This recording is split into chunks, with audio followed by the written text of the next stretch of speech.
আসসালামু আলাইকুম, কেমন আছেন?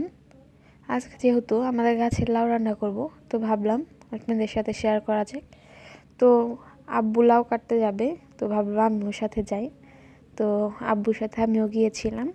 যেহেতু গাছের প্রথম লাউ, দেখতে বেশি সুন্দর না হলেও তাও আলহামদুলিল্লাহ। আর সাথে প্রচুর পরিমাণ ছোট ছোট লাউ আছে, যেগুলো সামনে বড় হবে। তো আব্বু এখন লাউটা কাটছে। আব্বু বলেছিল আমাকে কাটতে, তো আমি বললাম না, তুমি কাটো। তো এখন কাটা হয়ে গিয়েছে, এখন বাসায় নিয়ে এটাকে রান্না করব। তো আব্বু আমাকে দিল লাউটা বাসায় নিয়ে যাওয়ার জন্য, আমিও নিয়ে গেলাম বাসায় লাউটা। তো ভালোই ছিল, লাউটা বেশ বড় ছিল, আমাদের জন্য ঠিক ছিল লাউটা।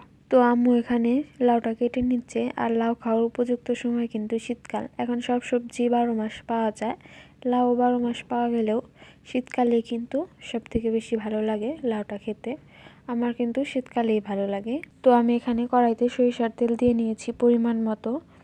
এরপরে পরিমাণ মতো পেঁয়াজ, মরিচ, লবণ দিয়ে ভালোভাবে নেড়ে চেড়ে নিব। পেঁয়াজটা ভালোভাবে নেড়ে চেড়ে হালকা বাদামি করে নেব। হালকা বাদামি হয়ে আসার পরে পরিমাণ মতো আদা রসুন পেস্ট দিয়ে দিতে হবে। আদা রসুন পেস্ট দিয়ে ভালোভাবে নেড়ে চেড়ে নিতে হবে। ভালোভাবে নেড়ে চেড়ে পরিমাণ মতো পানি দিয়ে দিব। তো আমি এখানে পরিমাণ মতো পানি দিয়ে দিয়েছি। এখন হলুদ, ধনিয়া ও মরিচের গুঁড়া দিয়ে দিব পরিমাণ মতো। লাউতে খুবই অল্প পরিমাণে মরিচের গুঁড়া দিতে হবে। আমি যেহেতু এখানে মাছ দিয়েছি, এর জন্য অল্প পরিমাণে মরিচের গুঁড়া দিয়েছি।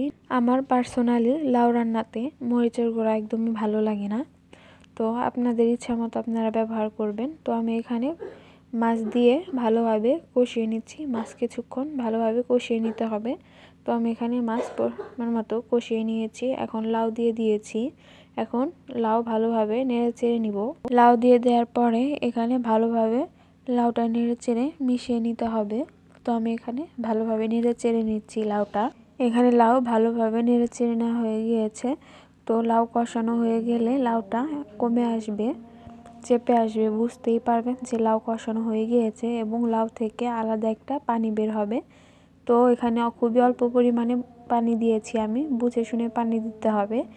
লাউ থেকে প্রচুর পরিমাণে কিন্তু পানি বের হয়। তো আমি এখানে পরিমাণ মতো ধনিয়া পাতা দিয়ে দিয়েছি। লাউতে কিন্তু ধনিয়া পাতা দিলে খেতে খুবই ভালো লাগে।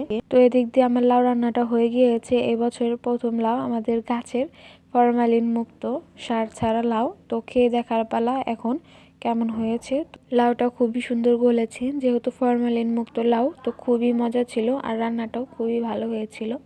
আমি করিনি আজকের রান্নাটা, আম্মুই করেছিল রান্নাটা, তো খুবই মজা ছিল। তো আপনাদের শীতের সবজি কেমন লাগে অবশ্যই কিন্তু জানাবেন। আর বিশেষ করে লাউ খেতে কেমন লাগে, তো সেটাও কিন্তু জানাবেন। তো যদি ভিডিওটা ভালো লাগে তাহলে লাইক, কমেন্ট, শেয়ার করে পাশে থাকবেন। আর পুরো ভিডিওটা দেখার জন্য অসংখ্য ধন্যবাদ।